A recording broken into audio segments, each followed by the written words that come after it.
पहलगाम हमले के बाद भारत के सख्त तेवर के बीच सोशल मीडिया पर एक सवाल गूंज रहा है। सवाल ये कि पाकिस्तान का असली सुपर बॉस कहां गायब हो गया। सोशल मीडिया पर हलचल तेज है। दावा किया जा रहा है कि पाकिस्तान के सेना प्रमुख जनरल सैयद असीम मुनीर देश छोड़कर भाग गए हैं।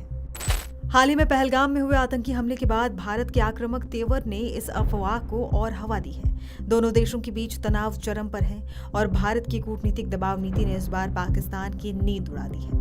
भारत की सख्त कार्रवाई के बाद पाकिस्तान के नेताओं ने युद्ध की धमकियों का सिलसिला तेज कर दिया है। इसी बीच खबरें आ रही हैं कि जनरल असीम मुनीर गायब हैं, लेकिन सवाल ये कि क्या वाकई असीम मुनीर पाकिस्तान से भाग गए हैं या फिर इसके पीछे कोई साजिश है। कई रिपोर्ट्स के मुताबिक असीम मुनीर की हालिया सार्वजनिक उपस्थिति को जानबूझकर प्रचारित किया गया ताकि उनकी देश से भागने की अटकलों को शांत किया जा सके। बावजूद इसके बार बार उनके लापता होने की खबरें सामने आ रही हैं। इन खबरों ने तब तूल पकड़ा जब भारत ने पहलगाम हमले के पीछे पाकिस्तान का हाथ होने का आरोप लगाया। इस हमले में 26 निर्दोष लोगों की जान चली गई, जिनमें कई विदेशी पर्यटक भी शामिल थे। अब इस खूनी हमले पर पाकिस्तान सफाई दे रहा है, लेकिन क्या उसकी ये सफाई कड़वी सच्चाई को छुपा सकती है। सवाल ये कि क्या इतनी बड़ी साजिश सिर्फ लोकल लेवल पर की जा सकती है। सवाल उठ रहे हैं कि क्या यह हमला उस एक बयान का नतीजा है। दरअसल इस हमले से कुछ दिन पहले पाकिस्तान के सेना प्रमुख जनरल असीम मुनीर ने कश्मीर को पाकिस्तान की गर्दन की नस बताया था। उन्होंने हिंदुओं और मुसलमानों को अलग बताते हुए बंटवारे और 2 नेशन थ्योरी का हवाला दिया था। मुनीर ने कहा था कि हम एक नहीं 2 राष्ट्र हैं और पाकिस्तान को कश्मीर नहीं भूलना चाहिए। मुनीर ने बंटवारे का जिक्र करते हुए हिंदुओं को मुस्लिमों से अलग बताया था और कहा था कि हम साथ नहीं रह सकते।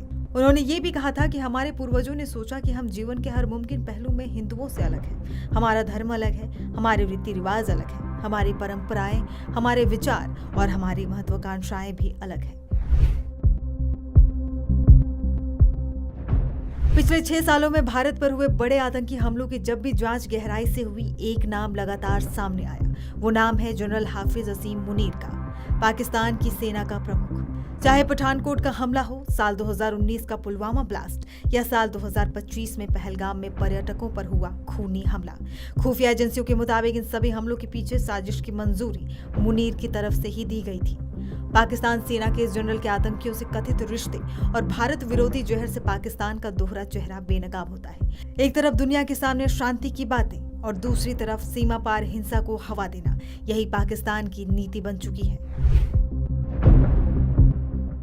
पहलगाम हमले के बाद भारत ने पाकिस्तान के खिलाफ कई सख्त कदम उठाए हैं। सबसे बड़ा फैसला सिंधु जल संधि को निलंबित करना है। भारत के इस फैसले से पाकिस्तान में हड़कंप मचा हुआ है। गुस्से में आकर पाकिस्तान के एक मंत्री ने परमाणु हमले तक की धमकी दे डाली, जबकि पूर्व विदेश मंत्री बिलावल भुट्टो ने भड़काऊ बयान दिया कि या तो सिंधु नदी में हमारा पानी बहेगा या हिंदुस्तान का खून। बहरहाल असीम मुनीर के देश छोड़ने की खबरों पर अभी तक कोई आधिकारिक पुष्टि नहीं हुई है, लेकिन घटनाक्रम जिस दिशा में बढ़ रहा है वो इस पूरे इलाके के लिए बेहद गंभीर संकेत दे रहा है।